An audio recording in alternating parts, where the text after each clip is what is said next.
Assalamualaikum warahmatullahi wabarakatuh. Pendengar setia Radio Irsad, saya akan membacakan berita untuk hari ini, Jumat 14 Februari 2025.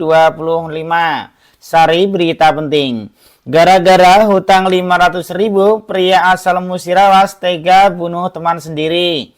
Berita kedua, gagal salurkan dana desa, 3 desa di Jambi ini tetap terima jatah 2025. Berita ketiga, kasus dugaan korupsi Dinas Pendidikan Sumatera Barat divonis penjara. Berita selengkapnya. Satreskrim Polres Sarulangun berhasil mengungkap kasus pembunuhan yang terjadi pada hari Sabtu tanggal 1 Januari 2025 dengan TKP tempat kejadian perkara di tempat parkir batubara PT SBP Kecamatan Madiangin Kabupaten Sarulangun Provinsi Jambi. Dalam kasus tersebut, korban bernama Rizky Yudistian, warga Palima, Kecamatan Kota Baru, Kota Jambi. Sedangkan pelaku atas nama Trigama, warga Desa Suro, Kecamatan Muara Beliti, Musirawas, Sumatera Selatan. Pelaku berhasil diamankan oleh Satreskrim Polres Sarulangun pada tanggal 10 Februari 2025 atas Pelaku berhasil diamankan oleh Satreskrim Polres Sarulangun pada tanggal 10 Februari 2025.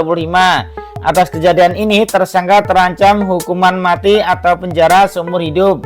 Berdasarkan pernyataan resmi yang disampaikan dalam konferensi pers pada Kamis 13 Februari 2025 di Mapolres Sarulangun, Jambi oleh Mapolres Sarulangun Jambi AKBP Budi Prasetya SIK MSI melalui Kasat Reskrim Polres Sarulangun Ibtu Junisianipar.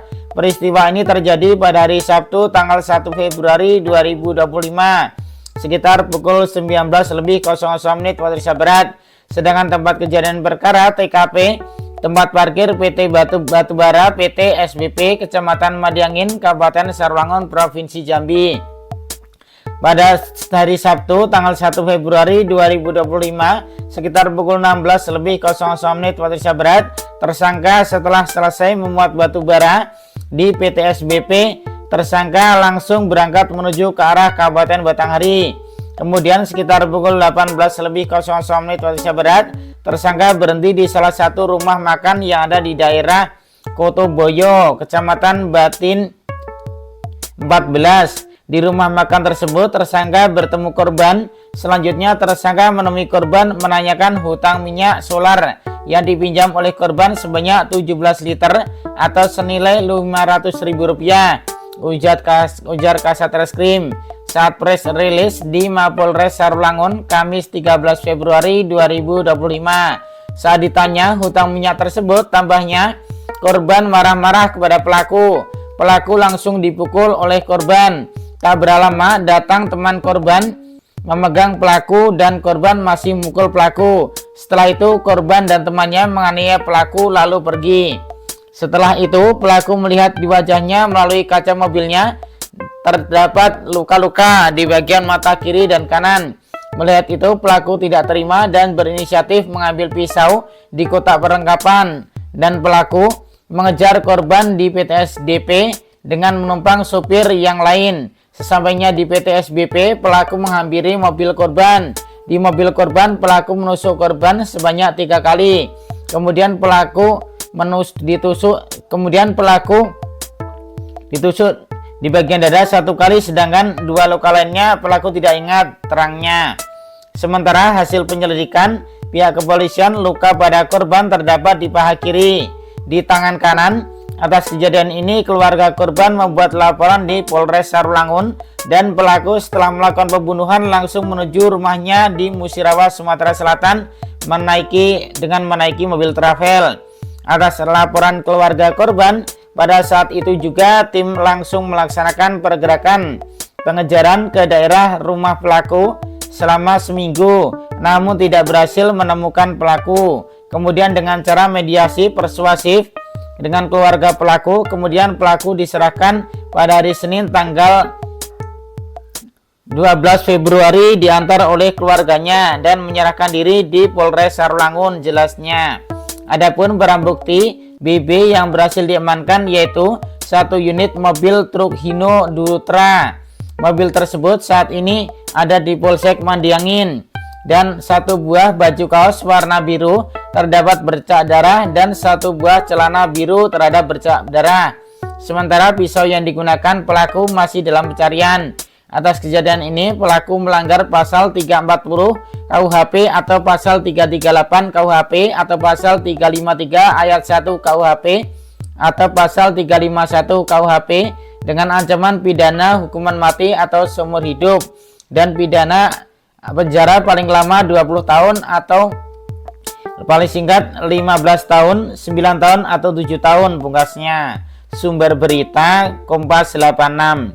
Berita kedua, di Provinsi Jambi ternyata terdapat 3 desa yang gagal menyalurkan dana desa tahun 2024. Meski begitu, Kanwil Direktorat Jenderal Perbendaharaan DJPB Provinsi Jambi memastikan bahwa 3 desa yang gagal menyalurkan dana desa tahun 2024 itu tetap mendapatkan alokasi anggaran dan dapat menyalurkan dana desa 2025 setelah memenuhi syarat. Kanwil DJPB Provinsi Jambi Burhani AS mengatakan 3 desa yang gagal menyalurkan dana desa tahun lalu diperkirakan masih mendapatkan dana desa tahun 2025 sepanjang mereka dapat menyelesaikan konflik internal.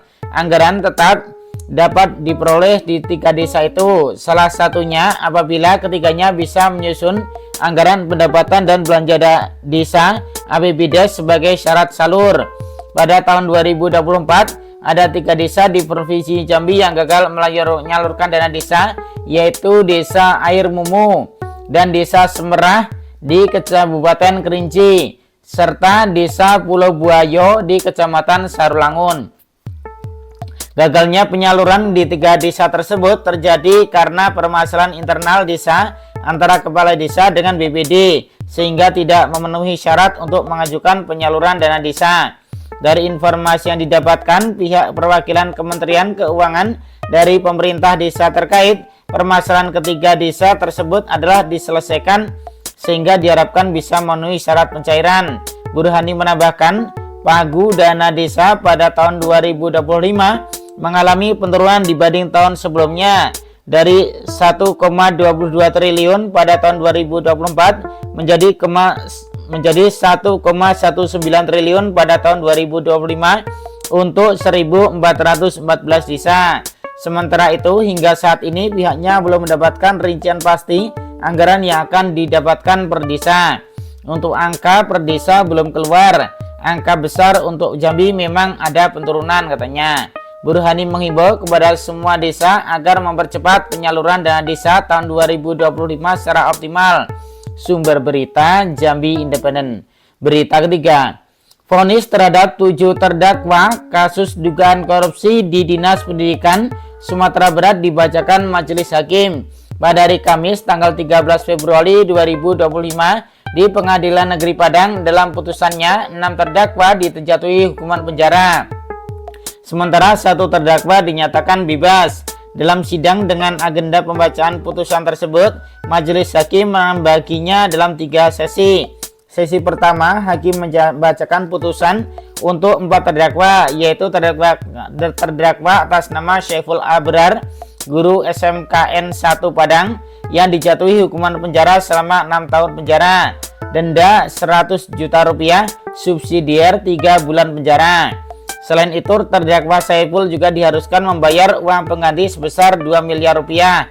Selanjutnya, terdakwa Erika, Direktur CV Bunga Tridara, dijatuhi hukuman 1 tahun penjara, denda 50 juta rupiah, subsidiar 2 bulan penjara. Kemudian terdakwa Suherwin, Wakil Direktur CV Bunga Tridara, dijatuhi hukuman 1 tahun 4 bulan penjara dengan denda 50 juta rupiah, subsidiar 2 bulan penjara.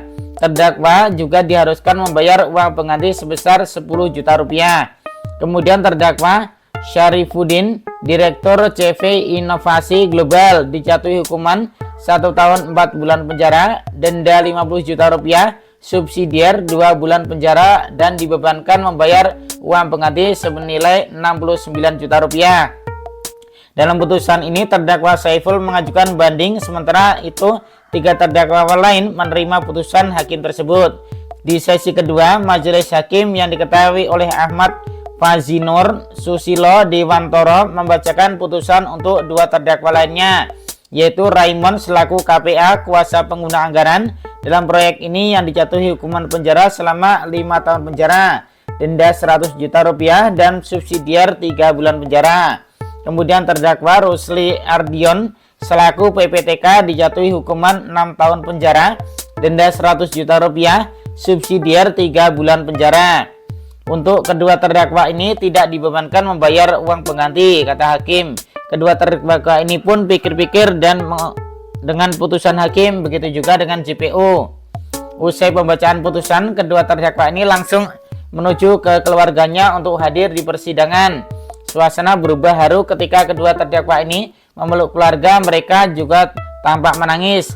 Di sesi ketiga, putusan juga 1 terdakwa lainnya, yaitu Doni Rahmat Samulo selaku Kepala Unit Kerja Pengadaan Barang dan Jasa. Dalam putusannya, majelis hakim memberikan vonis bebas terhadap terdakwa Doni karena dinilai tidak terbukti bersalah dalam kasus ini. Usai mendengarkan putusan hakim yang membebaskannya, terdakwa Doni tampak haru, kemudian keluarganya juga hadir dalam persidangan tersebut. Dalam pembacaan putusan itu, majelis hakim mendapat 6 terdakwa yang dijatuhi hukuman terbukti bersalah dan dengan unsur-unsur pidana terpenuhi. Hakim menilai ke-6 terdakwa telah bersama-sama merekayasa proses lelang, penyalahgunaan wewenang, dan telah mengakibatkan kerugian negara senilai 5,5 miliar rupiah. Putusan hakim ini tidak terlalu jauh berbeda dengan putusan JPU tempo hari. Hanya saja JPU waktu itu menuntut terdakwa 6 Doni dijatuhi 6 tahun penjara. Adapun dalam dakwaan JPU tersebut menyebutkan kasus ini berawal saat Disdik Provinsi Sumatera Barat melaksanakan kegiatan pengadaan peralatan praktek utama siswa SMK dengan sumber anggaran dari dana alokasi khusus DAK Kementerian Pendidikan dan Kebudayaan Republik Indonesia tahun 2021 dengan pagu anggaran 18,07 miliar. 4 paket pengadaan ini yaitu untuk sektor industri dan dengan pagu anggaran 4,4 miliar, paket pengadaan sektor ketahanan pangan senilai 4,8 miliar, paket pengadaan sektor kemaritiman senilai 1,6 miliar, dan paket sektor pariwisata dengan pagu anggaran 7,2 miliar. Sumber berita Harian Singgalang. Demikian berita untuk hari ini. Terima kasih atas perhatian Anda. Wassalamualaikum warahmatullahi wabarakatuh.